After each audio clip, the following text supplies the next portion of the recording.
Have you ever looked at a puddle or a lake and thought, wow, that could be a exceptional photo or a big mess if I stepped in it? Well, today we're going to be diving into the magical world of, well, you guessed it, water reflections and how you can use them to instantly level up your photography. Hey guys, thank you so much for tuning in. If you're new here, I'm Alex and welcome to the Shoot Happen series, where I help beginner photographers like you gain practical skills to improve your images, one click at a time. Now, before we get started, please make sure you hit that like button and subscribe so you don't miss any of my future photography tips and tricks.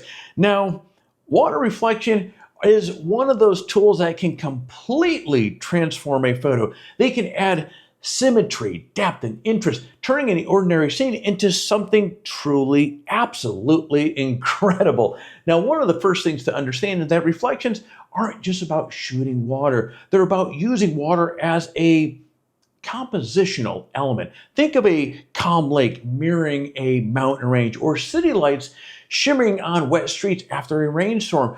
But by including reflections, you can create a sense of balance and even tell a story that doubles the impact of your subject.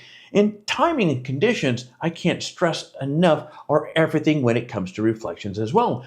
Early morning or late afternoon often gives you the calmest water and the best light. Now, overcast days can create a little moody, subtle reflections, while bright sunlight can give you sharp, dramatic mirror effects. So, friends, don't be afraid to experiment with different angles as well. Sometimes kneeling down to get closer to the water surface can reveal a whole new perspective. So you can even compose photos of bridges and buildings where the reflection actually became the main subject and the actual object just played a supporting role. Reflections are also incredibly versatile, so you can use them in landscape photography, you can use them in urban scenes, heck, you can use them in portraits or even abstract compositions.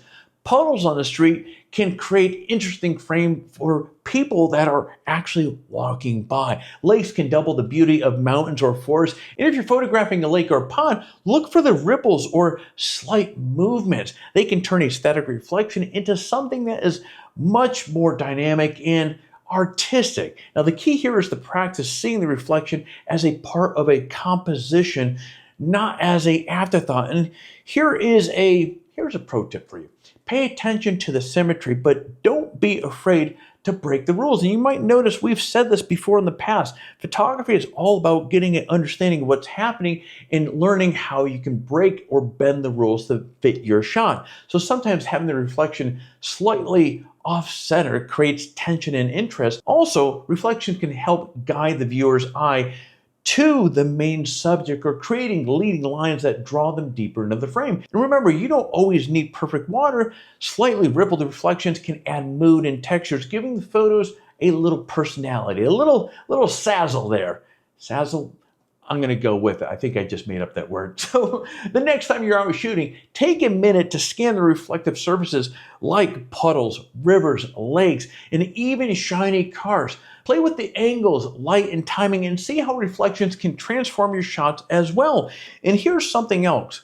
One of the things that I've enjoyed doing when I'm doing like I'm walking around a city at night and so forth, I have water bottles and so forth. It might not have rained in the last year. But anyways, pour some water down on the ground. I've noticed a little water goes a long way when you're doing night photography and so forth, and you can get some really cool reflections just off of the little water that you have on the ground to get the lights to pop on both sides and so forth. You got to try it out. It's a lot of fun. And that's what we're talking about here. Photography is all about experimenting and just getting out there and having fun. Now, if you have any questions about reflections or want to share your favorite reflection shot, leave a comment down below. And don't forget, check out my other Shoot Happen videos for more beginner-friendly tips that will help you take your photography to the next level. And friends, that is all I have here for you. So as always, thanks again for stopping by. I will see you in the next video.